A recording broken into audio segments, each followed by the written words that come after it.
Capítulo 3. A percepção inocente. Seção 1. Expiação sem sacrifício. Um outro ponto tem que estar perfeitamente claro antes que qualquer medo residual ainda associado aos milagres possa desaparecer. A crucificação não estabeleceu a expiação, mas a ressurreição sim. Muitos cristãos sinceros compreenderam isso de modo equivocado. Ninguém que esteja livre da crença na escassez poderia cometer esse equívoco. Se a crucificação é vista de uma perspectiva invertida, parece que Deus permitiu e até mesmo encorajou um dos seus filhos a sofrer porque ele era bom.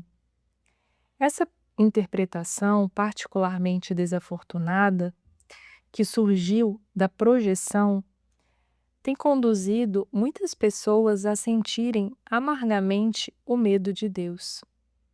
Tais conceitos antirreligiosos entram em muitas religiões.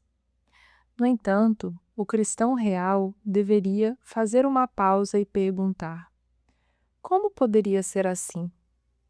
É provável que o próprio Deus fosse capaz de um tipo de pensamento que as suas próprias palavras claramente declaram como indigno de seu filho? A melhor defesa, como sempre, é não atacar a posição do outro, mas ao invés disso, proteger a verdade.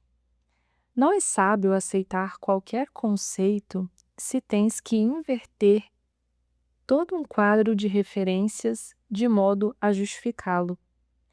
Esse procedimento é doloroso em aplicações de menor importância e genuinamente trágico em uma escala mais ampla.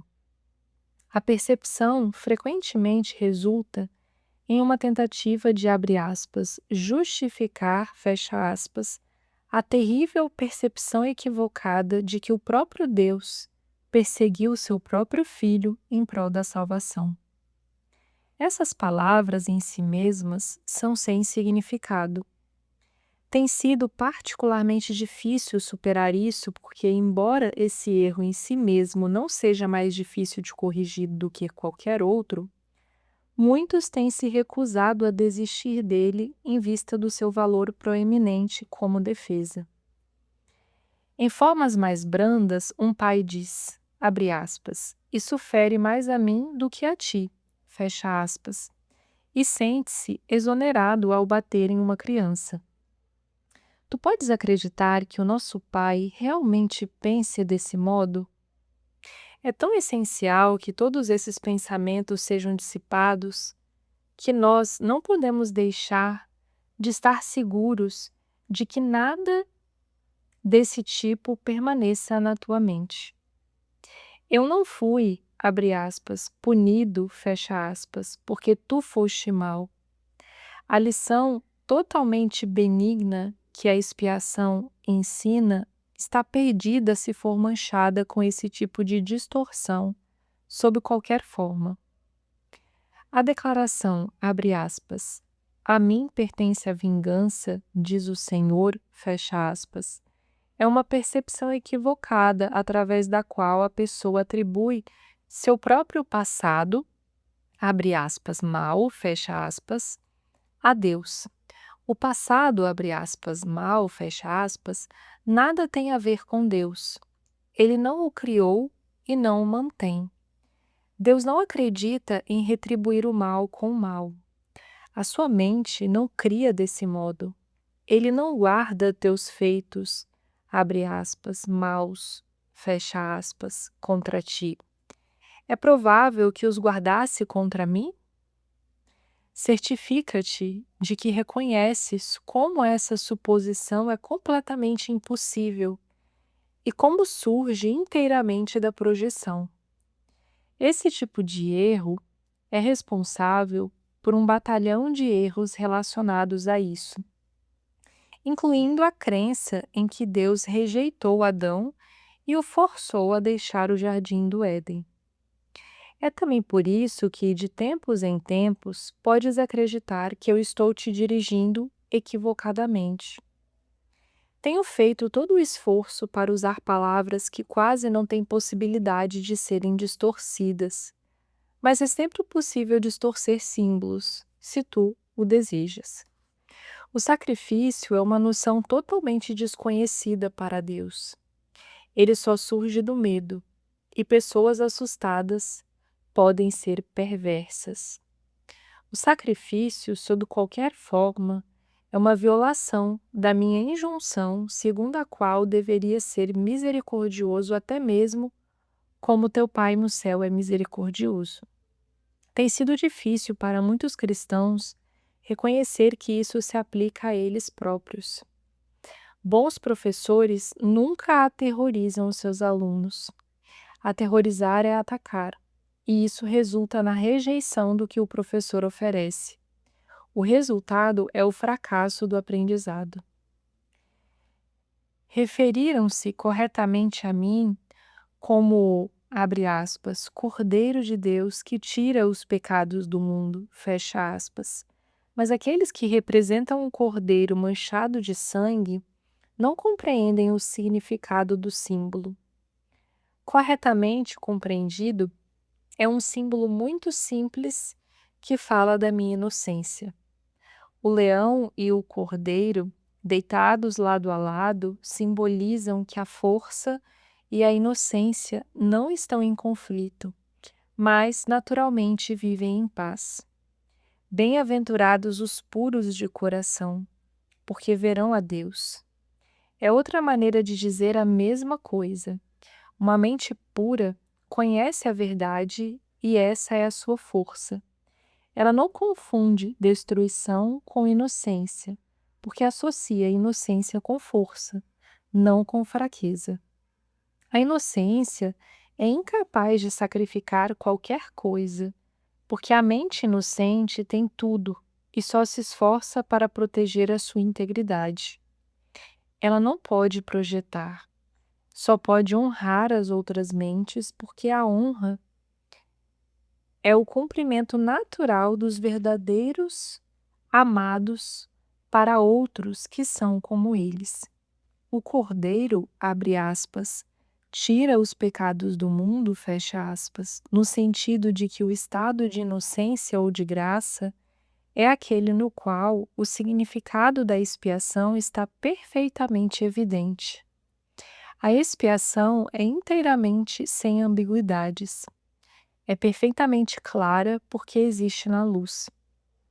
Só as tentativas de amortalhá-la na escuridão têm feito com que ela seja inacessível àqueles que não escolhem ver. A expiação em si não irradia nada além da verdade. Ela, portanto, é o epítome de tudo o que é incapaz de causar dano, e dela apenas bênçãos se irradiam.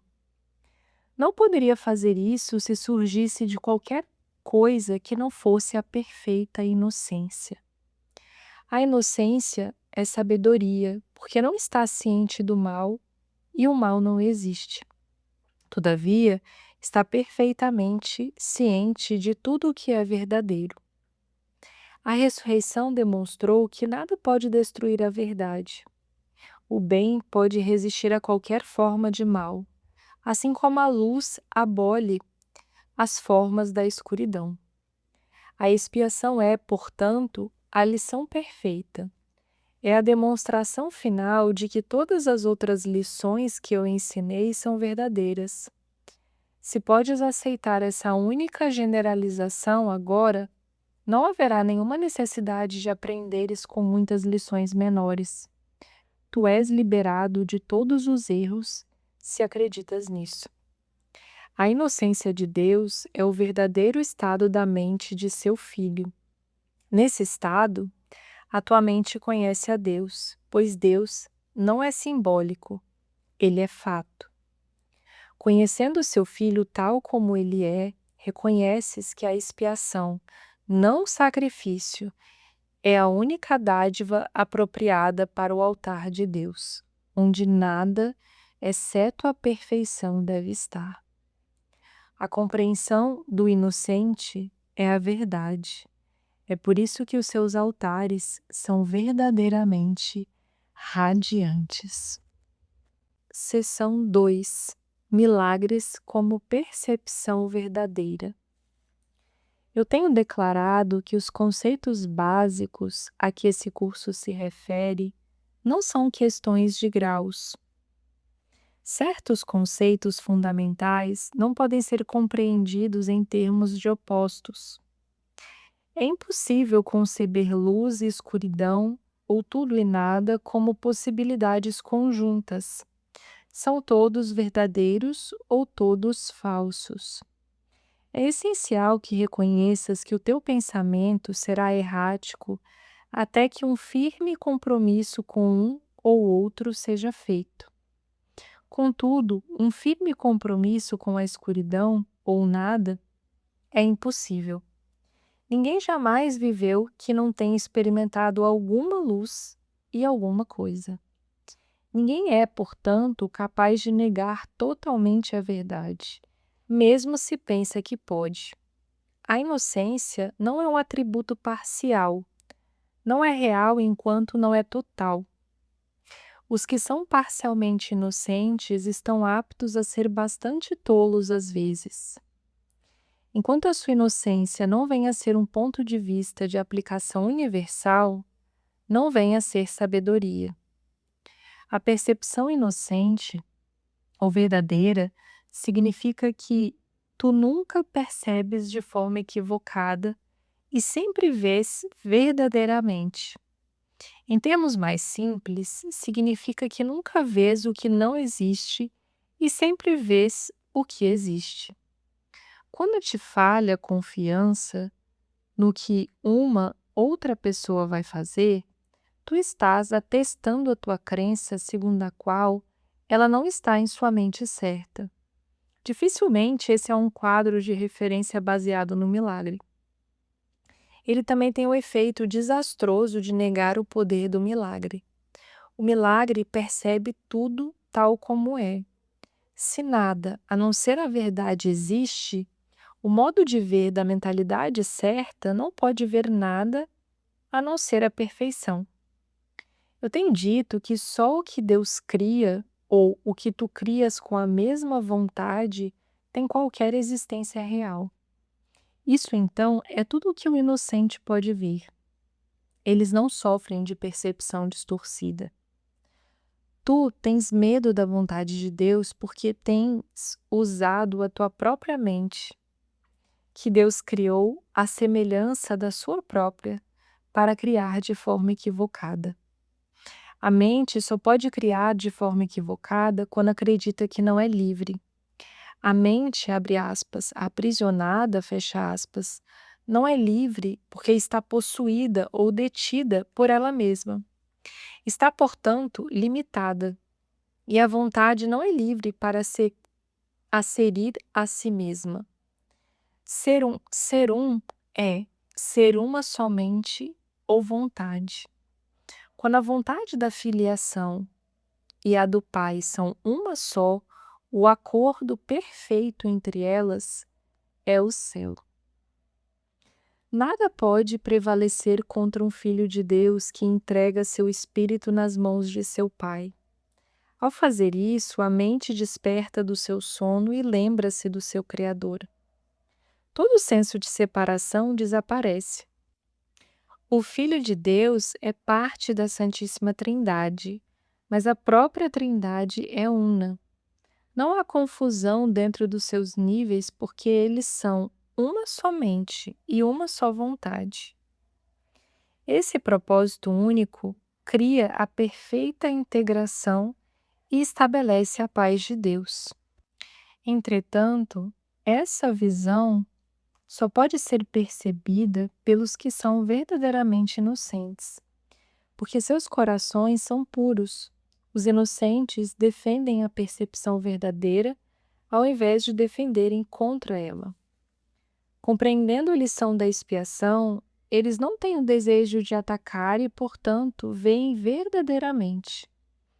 É esse o significado da Bíblia quando diz, abre aspas, quando ele se manifestar ou for percebido, seremos semelhantes a ele, porque havemos de vê-lo como ele é, fecha aspas. O caminho para corrigir distorções é retirar a fé que depositas nelas e investi-la somente no que é verdadeiro. Não podes fazer com que a inverdade seja verdadeira. Se estás disposto a aceitar o que é verdadeiro em tudo o que percebes, deixas que isso seja verdadeiro para ti. A verdade vence todo erro, e aqueles que vivem no erro e no vazio jamais podem achar consolação duradoura. Se percebes verdadeiramente, estás cancelando percepções equivocadas em ti mesmo e nos outros simultaneamente, porque os vês tais como são. Tu lhes ofereces a tua aceitação da sua verdade de forma que possam aceitá-la para si próprios. Essa é a cura a que o milagre induz. Seção 3. Percepção versus conhecimento. Estivemos enfatizando a percepção e falamos muito pouco do conhecimento até agora. Isso porque a percepção tem que ser endireitada antes que se possa conhecer qualquer coisa.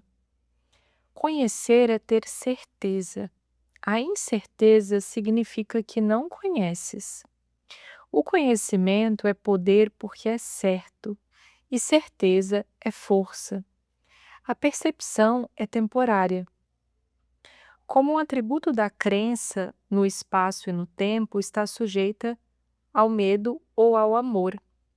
As percepções equivocadas produzem medo e as percepções verdadeiras fomentam amor, mas nenhuma traz certeza, pois toda percepção varia.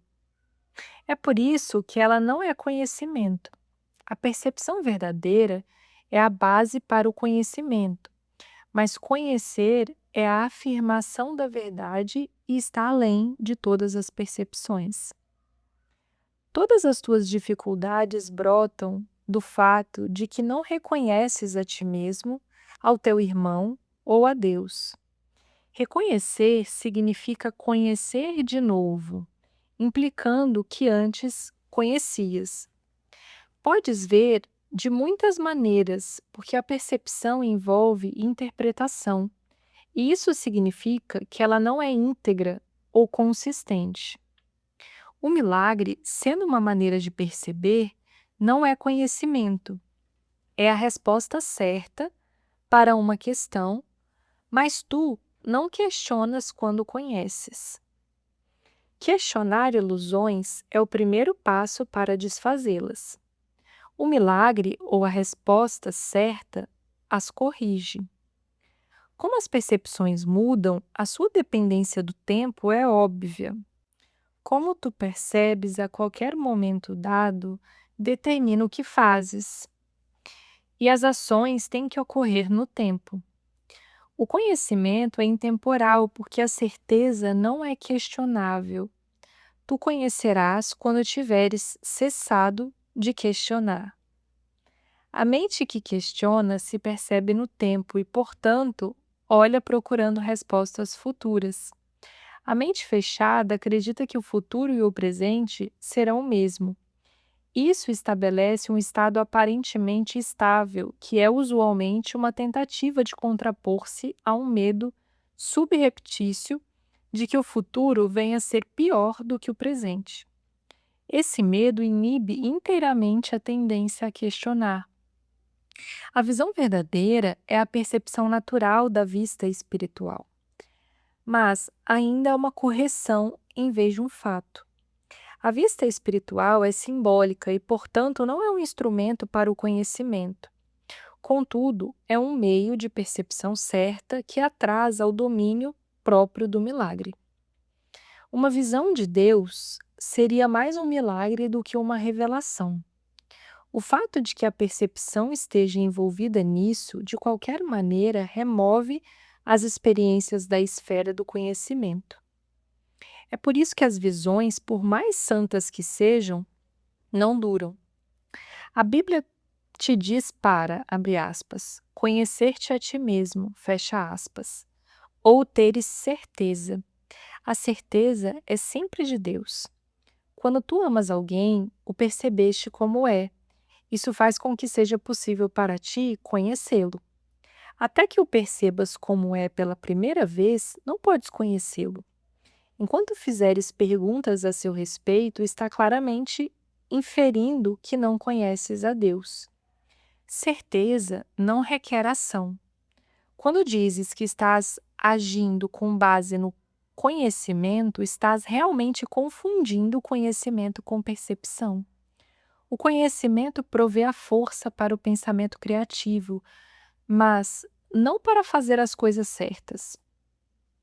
A percepção, os milagres e o fazer estão intimamente relacionados.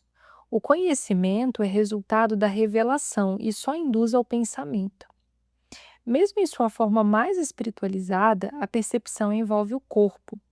O conhecimento vem do altar interior e é intemporal porque envolve certeza. Perceber a verdade não é o mesmo que conhecê-la. A percepção certa é necessária antes que Deus possa se comunicar diretamente com os seus altares, os quais ele estabeleceu em seus filhos. Lá, ele pode comunicar a sua certeza, e o seu conhecimento trará paz sem questionamento. Deus não é um estranho para seus filhos, e seus filhos não são estranhos uns para com os outros. O conhecimento precedeu tanto a percepção quanto o tempo. Irá, em última instância, substituí-lo. Esse é o significado real de, abre aspas, alfa e ômega, o princípio e o fim, fecha aspas, e, abre aspas, antes que Abraão existisse, eu sou, fecha aspas. A percepção pode e tem que ser estabilizada, mas o conhecimento é estável. Abre aspas. Teme a Deus e guarda os seus mandamentos, fecha aspas. Venha a ser, abre aspas, conhece a Deus e aceita a sua certeza, fecha aspas. Se atacas o erro em outra pessoa, tu te ferirás. Não podes conhecer o teu irmão quando o atacas. O ataque sempre é feito contra um estranho. Tu fazes dele um estranho porque o percebes equivocadamente, e assim não podes conhecê-lo. Tu o temes porque fizeste dele um estranho.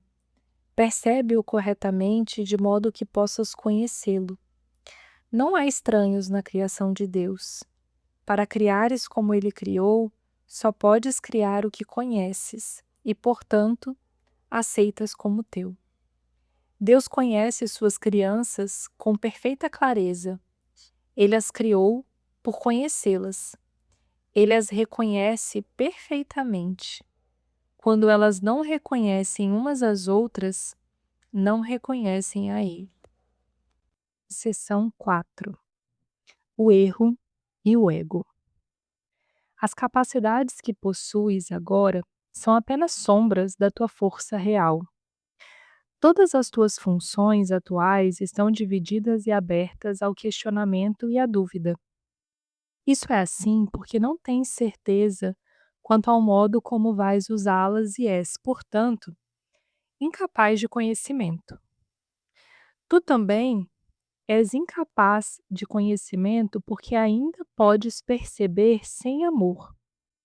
A percepção não existia até a separação introduzir graus, aspectos e intervalos. O espírito não tem níveis e todo conflito surge do conceito de níveis. Só os níveis da Trindade são capazes de unidade. Os níveis criados pela separação não podem senão conflitar. Isso é assim porque eles são sem significado uns para os outros. A consciência, o nível da percepção, foi a primeira divisão introduzida na mente depois da separação, fazendo com que a mente seja um perceptor ao invés de um criador. A consciência é corretamente identificada como o domínio do ego. O ego é uma tentativa da mentalidade errada para perceberes a ti mesmo como desejas ser, ao invés de como és. No entanto, só podes conhecer a ti mesmo como és, porque essa é a única coisa quanto à qual podes ter certeza. Tudo mais está aberto ao questionamento. O ego é o aspecto questionador do ser pós-separação, que foi feito ao invés de criado. É capaz de fazer perguntas, mas não de perceber respostas significativas, porque estas envolveriam conhecimento e não podem ser percebidas. A mente está, portanto, confusa, pois só a mentalidade una pode ser sem confusão. A mente separada ou dividida não pode deixar de ser confusa. É necessariamente incerta em relação ao que é. Tem que estar em conflito, pois não está de acordo consigo mesma. Isso faz com que seus aspectos sejam estranhos um para o outro. E essa é a essência da condição que induz ao medo, na qual o ataque é sempre possível. Tens toda a razão para sentir medo, percebendo a ti mesmo como tu te percebes.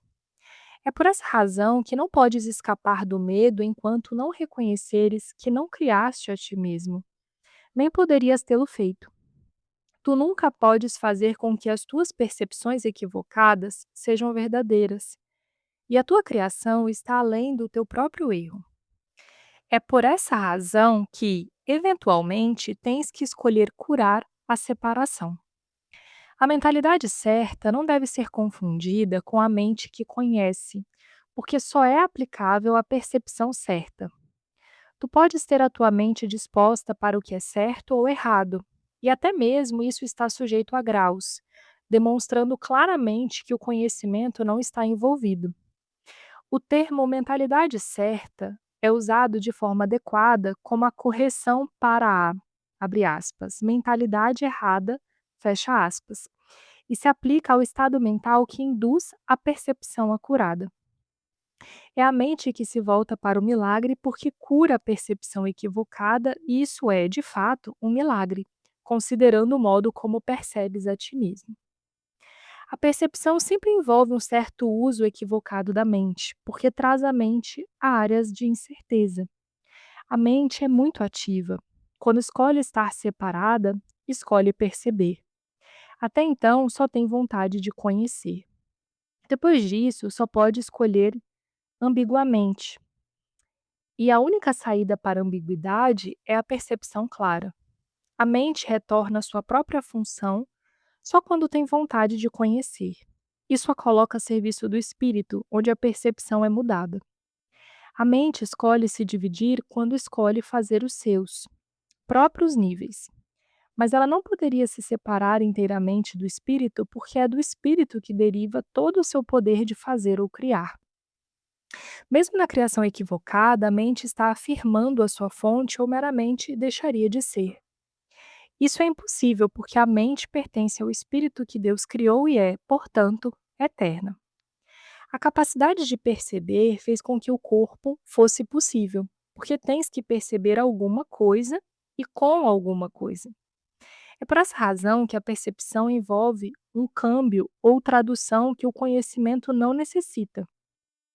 A função interpretativa da percepção, uma forma distorcida de criação, então te permite interpretar o corpo como tu mesmo, numa tentativa de escapar do conflito induzido por ti. O espírito que conhece não poderia ser reconciliado com essa perda de poder porque é incapaz de escuridão. Isso faz com que o espírito seja quase inacessível à mente e inteiramente inacessível ao corpo. Daí em diante, o espírito é percebido como uma ameaça, porque a luz abole a escuridão, meramente te mostrando que ela não existe. A verdade vai sempre vencer o erro desse modo. Isso não pode ser um processo ativo de correção, porque, como já enfatizei, o conhecimento não faz nada. Pode ser percebido como um atacante, mas não pode atacar. O que tu percebes como ataque É o teu próprio reconhecimento vago de que o conhecimento sempre pode ser lembrado, nunca tendo sido destruído. Deus e suas criações permanecem em segurança e, portanto, têm o conhecimento de que não existe nenhuma criação equivocada. A verdade não pode lidar com os erros que tu queres. Eu fui um homem que se lembrou do Espírito e do conhecimento do Espírito. Como um homem, não tentei compensar o erro com conhecimento, mas corrigir o erro de baixo para cima. Demonstrei tanto a ausência de poder do corpo como o poder da mente, unindo a minha vontade com a do meu Criador. Naturalmente, lembrei-me do Espírito e do seu propósito real. Eu não posso unir a tua vontade à de Deus por ti, mas posso apagar todas as percepções equivocadas da tua mente se tu as trouxeres à minha orientação. Apenas as tuas percepções equivocadas impedem o teu caminho. Sem elas, só escolhes com certeza. A percepção sã induz a escolha sã. Não posso escolher por ti, mas posso ajudar-te a fazer a tua própria escolha certa. Muitos são chamados, mas poucos são escolhidos. Deveria ser, abre aspas, todos são chamados, mas poucos escolhem escutar, fecha aspas. Por conseguinte, não escolhem certo. Os, abre aspas, escolhidos, fecha aspas, simplesmente são aqueles que escolhem certo mais cedo. Mentes certas podem fazer isso agora e acharão descanso para suas almas. Deus só te conhece em paz. E essa é a tua realidade. Seção 5. Além da percepção. Eu tenho dito que as capacidades que possuis são apenas sombras da tua força real e que a percepção, que é inerentemente julgadora, só foi introduzida após a separação. Ninguém tem estado seguro de coisa alguma desde então.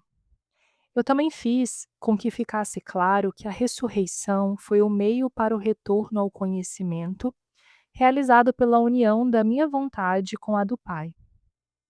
Podemos agora esclarecer uma distinção que esclarecerá algumas das nossas declarações subsequentes. Desde a separação, as palavras, abre aspas, criar, fecha aspas, e, abre aspas, fazer, fecha aspas, passaram a ser confusas. Quando fazes alguma coisa, fazes a partir de um senso específico de falta ou necessidade. Qualquer coisa feita para um propósito específico não tem nenhuma generalizabilidade verdadeira. Quando fazes alguma coisa para preencher uma falta percebida, estás implicando tacitamente que acreditas na separação. O ego inventou muitos sistemas de pensamento engenhosos com esse propósito. Nenhum deles é criativo. A inventividade é um esforço desperdiçado, mesmo na sua forma mais engenhosa. A natureza altamente específica da invenção não é digna da criatividade abstrata das criações de Deus. Conhecer, como já observamos, não conduz ao fazer. A confusão entre a tua criação real e o que tens feito de ti mesmo é tão profunda que passou a ser literalmente impossível para ti conhecer qualquer coisa. O conhecimento é sempre estável e é bastante evidente que tu não és. No entanto, és perfeitamente estável, tal como Deus te criou. Nesse sentido, quando o teu comportamento é instável, estás discordando da ideia de Deus com respeito à tua criação. Tu podes fazer isso se assim escolheres, mas dificilmente quererias fazê-lo se estivesses na tua mente certa. A questão fundamental que te perguntas continuamente não pode de jeito nenhum ser dirigida a ti mesmo de forma adequada. Continuas perguntando o que és. Isso implica que a resposta não só é uma resposta que conheces, mas também que depende de ti supri-la. Entretanto, não podes perceber a ti mesmo corretamente. Não tens nenhuma imagem para ser percebida. A palavra, abre aspas, imagem, fecha aspas, está sempre relacionada com a percepção e não é uma parte do conhecimento. Imagens são simbólicas e representam alguma outra coisa. A ideia de, abre aspas, mudar a tua imagem, fecha aspas, reconhece o poder da percepção, mas implica também em que não há nada estável para conhecer. Conhecer não está aberto à interpretação. Podes tentar, abre aspas, interpretar, fecha aspas, o significado, mas isso é sempre passível de erro, porque refere-se à percepção do significado. Tais incongruências são resultado de tentativas de considerares a ti mesmo como separado e não separado ao mesmo tempo. É impossível fazer uma confusão tão fundamental sem aumentar ainda mais a tua confusão geral. Tua mente pode ter passado a ser muito engenhosa, mas como sempre acontece quando o método e conteúdo estão separados, ela é usada em uma tentativa fútil de escapar de um impasse inescapável. A engenhosidade é totalmente divorciada do conhecimento, porque o conhecimento não requer engenhosidade. O pensamento engenhoso não é a verdade que te libertará, mas tu estás livre da necessidade de te engajares nele quando estás disposto a abandoná-lo. A oração é um modo de pedir alguma coisa, é o veículo dos milagres. Mas a única oração significativa é a que pede o perdão, porque aqueles que foram perdoados têm tudo. Uma vez que o perdão tenha sido aceito, a oração no sentido usual vem a ser completamente sem significado. A oração pelo perdão não é nada mais do que um pedido para que possas ser capaz de reconhecer o que já possuis. Ao elegeres a percepção no lugar do conhecimento, tu te colocaste em uma posição na qual só poderias parecer-te com teu pai percebendo milagrosamente. Tu perdestes o conhecimento de que tu, em ti mesmo, és um milagre de Deus. A criação é a tua fonte e a tua única função real. A declaração, abre aspas, Deus criou o homem à sua própria imagem e semelhança, fecha aspas, necessita de reinterpretação, abre aspas. Imagem, fecha aspas, pode ser compreendida como, abre aspas, pensamento, fecha aspas, e, abre aspas, semelhança, fecha aspas, como, abre aspas, de qualidade semelhante, fecha aspas. Deus efetivamente criou o espírito em seu próprio pensamento e de uma qualidade semelhante à sua própria. Não há nada mais. A percepção, por outro lado, é impossível sem uma crença em, abre aspas, mais, fecha aspas, e, abre aspas, menos, fecha aspas. Em todos os níveis, envolve seletividade. A percepção é um processo contínuo de aceitar e rejeitar, organizar e reorganizar, deslocar e mudar. A avaliação é uma parte essencial da percepção porque os julgamentos são necessários para a seleção. O que acontece com as percepções se não existem julgamentos, nem nada além da perfeita igualdade? A percepção vem a ser impossível. A verdade só pode ser conhecida. Toda verdade é igualmente verdadeira, e conhecer qualquer uma das suas partes é conhecer toda a verdade. Só a percepção envolve uma consciência parcial. O conhecimento transcende as leis que governam a percepção, porque um conhecimento parcial é impossível, é totalmente uno e não tem partes separadas. Tu, que realmente és um com ele, não precisas senão conhecer a ti mesmo e o teu conhecimento está completo. Conhecer o milagre de Deus é conhecê-lo. O perdão é a cura da percepção da separação. A percepção correta do teu irmão é necessária porque as mentes escolheram ver a si mesmas como separadas. O espírito conhece a Deus de forma completa. Esse é o seu poder milagroso. O fato de que cada um tem esse poder de forma completa é uma condição inteiramente alheia ao pensamento do mundo. O mundo acredita que se alguém tem tudo, não sobra nada. Mas os milagres de Deus são tão totais quanto os seus pensamentos, porque são os seus pensamentos. Enquanto durar a percepção, há lugar para a oração. Uma vez que a percepção se baseia na falta, aqueles que percebem não aceitaram totalmente a expiação, nem se entregaram à verdade. A percepção baseia-se em um estado separado, de modo que qualquer pessoa que percebe, seja o que for, necessita de cura. A comunhão, não a oração, é o estado natural daqueles que conhecem. Deus e o seu milagre são inseparáveis, como são belos, de fato, os pensamentos de Deus que vivem a sua luz. O teu valor está além da percepção, porque está além da dúvida. Não percebas a ti mesmo sob luzes diferentes. Conhece a ti mesmo na luz una, onde o milagre que tu és está perfeitamente claro. Seção 6.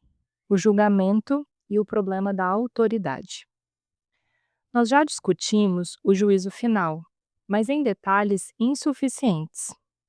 Depois do juízo final, não haverá mais nenhum. O julgamento é simbólico, porque além da percepção, não há nenhum julgamento.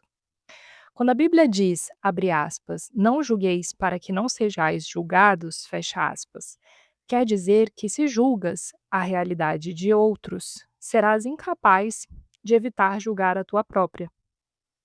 Escolher julgar ao invés de conhecer é a causa da perda da paz. O julgamento é o processo no qual se baseia a percepção, mas não o conhecimento. Eu já discuti isso antes em termos da seletividade da percepção, mostrando que a avaliação é o seu pré-requisito óbvio. O julgamento sempre envolve rejeição. Nunca enfatiza apenas os aspectos positivos do que é julgado, seja em ti ou nos outros. O que foi percebido e rejeitado, ou julgado, e considerado insuficiente, permanece na tua mente porque foi percebido. Uma das ilusões de que sofres é acreditares que, quando fazes um julgamento contrário a alguma coisa, ele não tem efeito. Isso não pode ser verdadeiro, a não ser que também acredites que aquilo contra o qual tu julgaste não existe. Evidentemente, não acreditas nisso, ou não terias feito um julgamento contrário. No fim, não importa se o teu julgamento está certo ou errado. De qualquer forma, estás colocando a tua crença no irreal. Isso não pode ser evitado em nenhum tipo de julgamento, porque nele está implícito que tu acreditas que a realidade é tua para que seleciones dela o que quiseres. Tu não tens ideia da tremenda liberação e da profunda paz que vem de te encontrares contigo mesmo e com teus irmãos totalmente sem julgamento.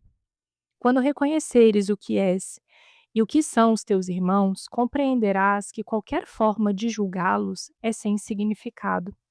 De fato, o seu significado está perdido para ti precisamente porque os estás julgando. Toda incerteza vem de acreditares que tu estás sob a coerção do julgamento. Não precisas do julgamento para organizar a tua vida, e certamente não precisas dele para organizar a ti mesmo. Na presença do conhecimento, todo julgamento é automaticamente suspenso, e esse é o processo que permite que o reconhecimento substitua a percepção. Tu estás muito amedrontado com todas as coisas que tens percebido, mas tens te recusado a aceitar. Acreditas que, por teres te recusado a aceitá-las, perdeste o controle sobre elas.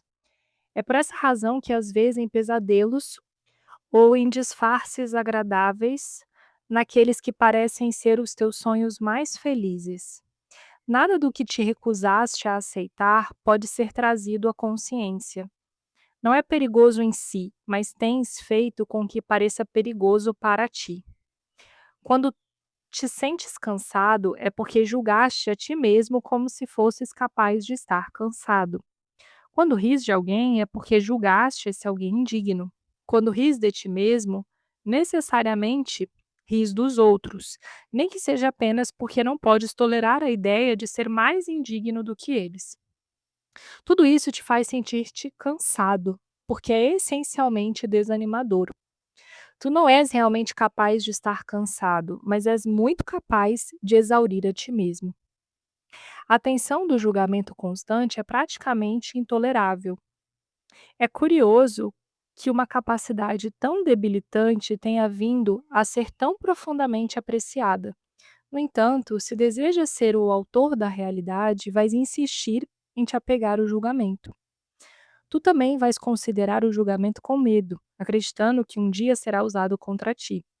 Essa crença só pode existir na medida em que acreditas na eficácia do julgamento como uma arma de defesa da tua própria autoridade. Deus oferece só misericórdia. As tuas palavras só deveriam refletir misericórdia, porque isso é o que tens recebido e isso é o que deverias dar. A justiça é um recurso temporário ou uma tentativa de ensinar-te o significado da misericórdia. Só é julgadora porque tu és capaz de injustiça. Eu tenho falado de diferentes sintomas e, nesse nível, a variação quase sem fim. Contudo, só há uma única causa para todos os problemas da autoridade. Esse é a raiz de todo o mal. Cada sintoma que o ego faz envolve uma contradição em termos, porque a mente está dividida entre o ego e o Espírito Santo, de forma que qualquer coisa que o ego faça é incompleta e contraditória. Essa posição insustentável é o resultado do problema da autoridade, que, por aceitar um único pensamento inconcebível como sua premissa, só pode produzir ideias que são inconcebíveis. O tema da autoridade é realmente uma questão de autoria. Quando tens um problema de autoridade, é sempre porque acreditas que és o autor de ti mesmo e projetas tua delusão nos outros.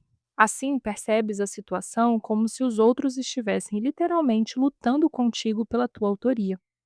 Esse é o erro fundamental de todos aqueles que acreditam que usurparam o poder de Deus. Essa crença é muito assustadora para eles, mas dificilmente abala a Deus. Ele está, todavia, ansioso por desfazê-la, não para punir suas crianças, mas somente porque sabe que ela faz com que sejam infelizes. As criações de Deus é dada a sua verdadeira autoria, mas tu preferes ser anônimo quando escolhes separar-te do teu autor. Estando incerto da tua verdadeira autoria, acreditas que a tua criação foi anônima. Isso te deixa em uma posição em que acreditar que tu criaste a ti mesmo soa significativo. A disputa em torno da autoria deixou tal incerteza em sua mente que ela pode até mesmo duvidar se realmente existes ou não. Somente aqueles que entregaram todo o desejo de rejeitar podem saber que a rejeição de si próprios é impossível. Tu não usurpaste o poder de Deus, mas o perdeste. Afortunadamente, perder alguma coisa não significa que ela se foi. Simplesmente significa que tu não te lembras de onde ela está. A sua existência não depende da tua capacidade de identificá-la, nem mesmo de localizá-la. É possível olhar a realidade sem julgamento e meramente conhecer que ela existe. A paz é uma herança natural do espírito. Cada um é livre para se recusar a aceitar a própria herança, mas não é livre para estabelecer o que é a sua herança. O problema que todos não podem deixar de decidir é a questão fundamental da autoria. Todo medo vem, em última instância, e às vezes por meio de estradas muito tortuosas, da negação da autoria. A ofensa nunca é feita a Deus, mas só àqueles que o negam. Negar a sua autoria é negar a ti mesmo, a razão da tua paz, de modo que só te vês em segmentos. Essa estranha percepção é o problema da autoridade. Não há ninguém que não se sinta de algum modo aprisionado. Se esse é o resultado do seu próprio livre-arbítrio, ele tem que considerar a sua vontade como não sendo livre, ou ficaria bastante evidente o raciocínio circular dessa posição. A vontade livre tem que conduzir à liberdade. O julgamento sempre aprisiona, porque separa segmentos da realidade pelas escalas instáveis do desejo. Desejos não são fatos. Desejar é inferir que o exercício da vontade não é suficiente. No entanto, ninguém em sua mente certa acredita que o que é desejado é tão real quanto aquilo que a vontade determina.